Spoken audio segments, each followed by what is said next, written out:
Hey, it's JC1424 once again with NASCAR 07, and in this episode of our season as Hendrick Motorsports, we're going to be completing race 4 of 36, which is the Golden Corral 500 at Atlanta Motor Speedway.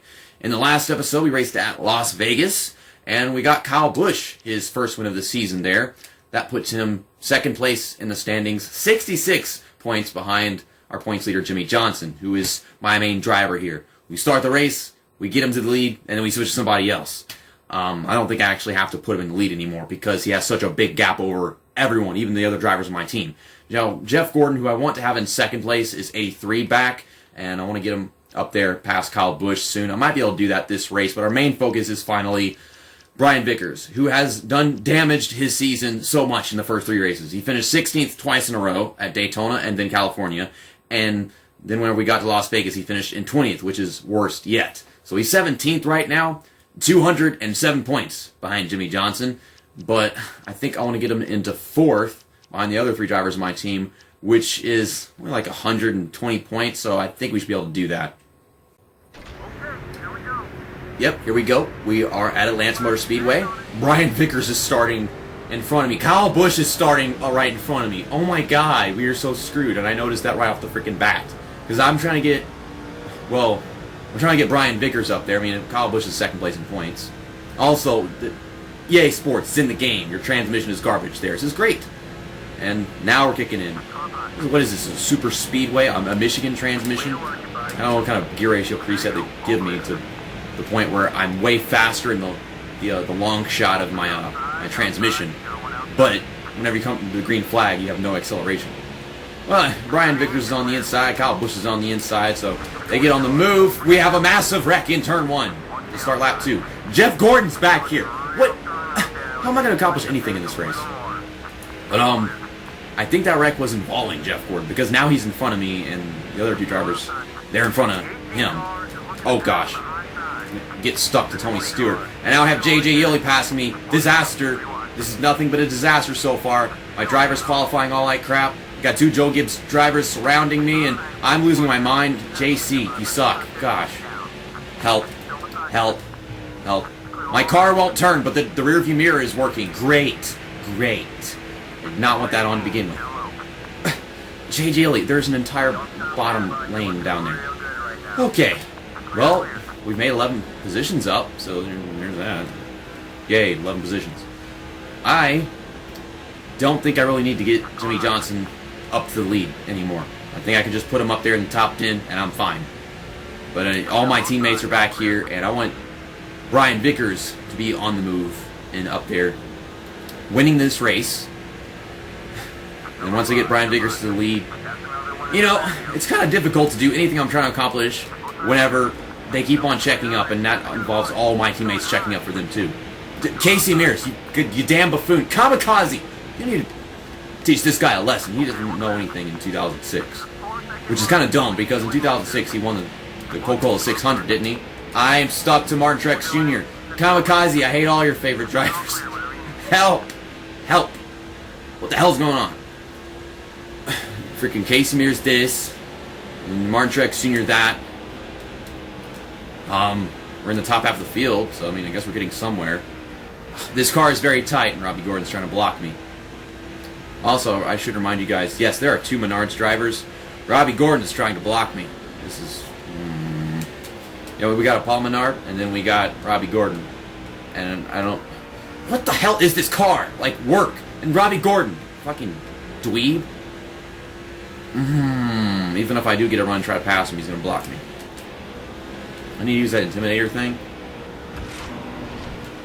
Can this work? It's not working. I mean, I didn't use it very long, but it's not working.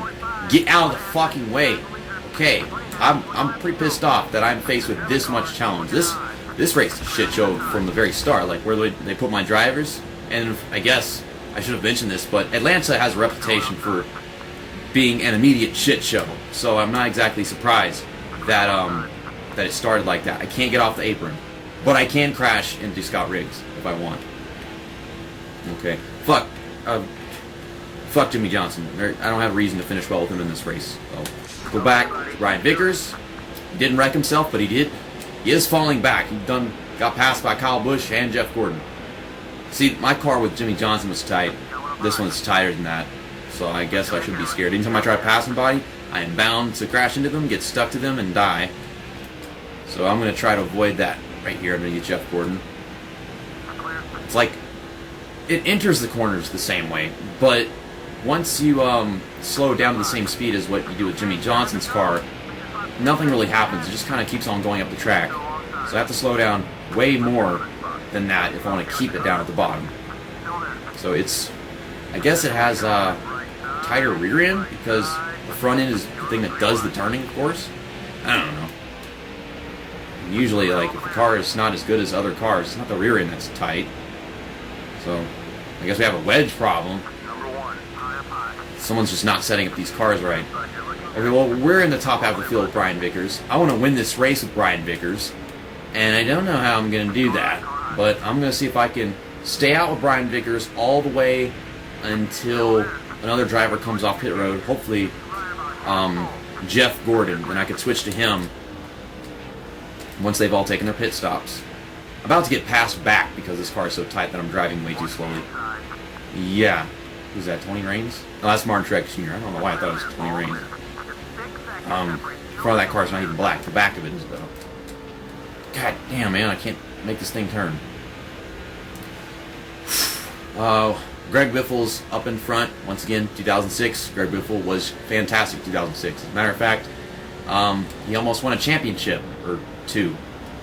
He was with Roush. Roush used to be like the best team in NASCAR for like a couple of years, and then after that they were the second best. I think at this point Hendrick Motorsports was the best team, and Roush was second, and then there was Dale Earnhardt Incorporated. I think it was pretty close for the third and fourth best teams because Joe Gibbs was obviously getting really good around that time, because they had Denny Hamlin, and then Kyle Busch came in, and Kyle Busch was great, and then they, of course, they had Tony Stewart.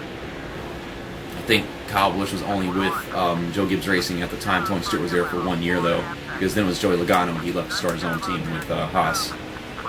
Okay, none of the drivers in my team have gone down pit road yet, and pit stops have started. So I'm kind of scared. If you drive long enough with a driver here, you use fuel faster than everybody else on the team. Switch to them, it's like, wow, you're still haven't had halfway on fuel yet, but my driver is that I was just using. Which explains why you can pass cars so quickly, because you're just using the car so much more. The AI are limited. It's legend difficulty, and they don't use their cars to the maximum. I wish they did. That would be an amazing NASCAR game if they were programmed to race as fast as you could. Oof. Because then you'd really feel the capability of your opponents, and you'd feel challenged. The only thing that keeps me challenged right now is the fact that I started the race in the back of the field and have to pass 42 cars. I mean, I don't have to. I choose to, just so I can have something to do. All the drivers in my team have chosen to pit on the same lap, so I'll be switching to Jeff Gordon soon. Okay, they all just came off. Something I want to point out, and I just noticed this, I'm getting credit for racing with low fuel. I was going to switch to Jeff Gordon, but because I have low fuel... Oh, never mind. They do let me switch at that low fuel. Never mind. Okay. Well, let's check mark off the thing for driver not wrecking whenever I try to switch to them. I honestly thought that if you try to switch drivers while you have low fuel, then your driver, you won't pit. And Vickers is going down pit road, not running out of gas. But yeah, I also wanted to point it out. You get experience points for having low fuel. That's new. I swear they didn't do that in NASCAR 06. Thing is, I don't keep track of experience points anymore because I know that I'll be able to fill up the darn thing, get all the chase plates, and it's not as difficult to get chase plates as it was in the other NASCAR games, like NASCAR Thunder 2004, NASCAR Thunder 2003. There's a bunch of them, it's like, you gotta win the championship, you gotta win a bunch of championships in career mode, and that's what the goal is. Man, Jeff Gordon, he's in 27th place. And his car is tighter than Jimmy Johnson's. Not as tight as Brian Vickers, of course, because it's freaking Jeff Gordon still. Then you got Kyle Busch back here. Man, we're so fucked in points. Maybe a little bit. We'll get it back in other races. But I still hope that after Brian Vickers pits, he can come off and still be relatively high in the field. From where he is, it looks like I could still win this race with him. He came on and seemed to be like outside the top 10. I'm all over the place because his car is bottoming out. It's like drive onto the apron and do a tornado spin, or go heading towards the wall.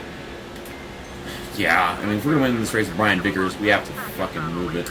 It's like, we're going to be in the same situation with Jeff Gordon that we were with Brian Vickers at Las Vegas, where we have to give up on getting Jeff Gordon a decent finish and not losing a bunch of ground on the points so we can win with the other driver. And, yeah, Brian Vickers is in a more dire situation right now than Jeff Gordon is. At least Jeff Gordon, he's been able to recover on his own lately. Okay? And I think it prevents the drivers you switch to from diving into the infield and committing suicide, as I've mentioned multiple times because of how many times it's happened to me in the past on NASCAR 06. It prevents them from doing that if they're on your screen, like right in front of you, or maybe right behind you. I don't know about behind you, but I mean, if I can see Brian Vickers, I think he won't do something that stupid if I can actually see him. So there's Jimmy Johnson, still in the top 10. I'm going to give a little bump to Jeremy Mayfield, and we'll launch past him. Jeremy Mayfield's actually having a decent run, though I expect a little bit more from Evernham Racing, or Evernham Motorsports. I don't know what the hell the name of their team is. Because, I mean, it's a team that I feel like should have a lot more potential and the ability to provide them better equipment than that so that they could run in the top 10, because you know Casey Kane is one of the best drivers of 2005 and 2006, maybe even 2007. But Jeremy Mayfield, eventually he just got passed up by Casey Kane. Once Casey Kane knew what he was doing, he was gone. He was taken off in comparison to Jeremy Mayfield. I kind of expected their team to be able to run in the top 10, but then most of the time they couldn't, aside from Casey Kane. And it just completely fell off. And now Evernham doesn't exist anymore.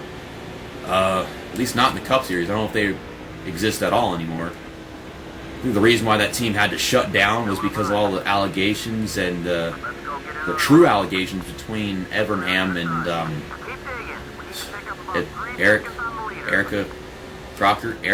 Aaron Crocker. Okay, that's her name. That was a driver that gave me some serious problems whenever I was playing NASCAR PSP career mode. She was fucking wrecking me and then blaming it on me and hitting me on purpose and not knowing how to get into her pit stall and pit road to the point where I got trapped a lap down, I think twice. So I can't forget about that. It was 4 years ago on my YouTube channel, but still not forgettable. If you look up Betty Cocker, there's a video of me racing as her and totaling her car by driving to the field backwards. And playing that I Hate Everything About You by 3 Days Grace. Oh, those were the good days. Actually, that's not true. The good days are these days, because we're having some amazing Let's Plays. Have some even more amazing Let's Plays on the way. NASCAR The Game Inside Line, probably 2021. I don't think we'll be able to get to it this year. Need for Speed Most Wanted, and Freak Style. All at the same time. Yeah, those people might not know about Freak Style that much, but it's basically like this motocross game that doesn't take itself too seriously, but it's still a pretty great game. It's got all kinds of like explosions and new metal music and killer stunts. You do enough stunts, you can fill up this meter, and then you can like go like untellable speed or some crap. It's a intense, really badass looking game. It's the white flag, and I'm trying to win this race with Brian Vickers, and I don't know if I can do it. Ryan Newman, you're fucking Ryan Newman. Yeah, you are. You are fucking Ryan Newman. That's who you are. I can tell because I'm looking at you and you're racing me like this, and the Intimidator button does not work at all. Golly. I want to get over there, and I want you to... This is all I've got right here is doing this to him, and hopefully it works. Come on. Come on. I'm getting tight. Dive bomb off the corner. Dive bomb off the corner. No, I can't fucking do it. I don't know what else I could have done. I tried to stay on the gas and then maybe go on the outside of them. That didn't work. Oh my god. I didn't think it was going to hit my team that hard. I mean, Kyle Busch is in 5th, 104 back. So I could probably get that one race. Might happen in 2. Jeff Gordon, he is in 7th, 124 back. That might take like 2 races, possibly 3. And Brian Vickers, he's in 11th place. We had him in 17th, so he gained 6 positions. That is a great job done.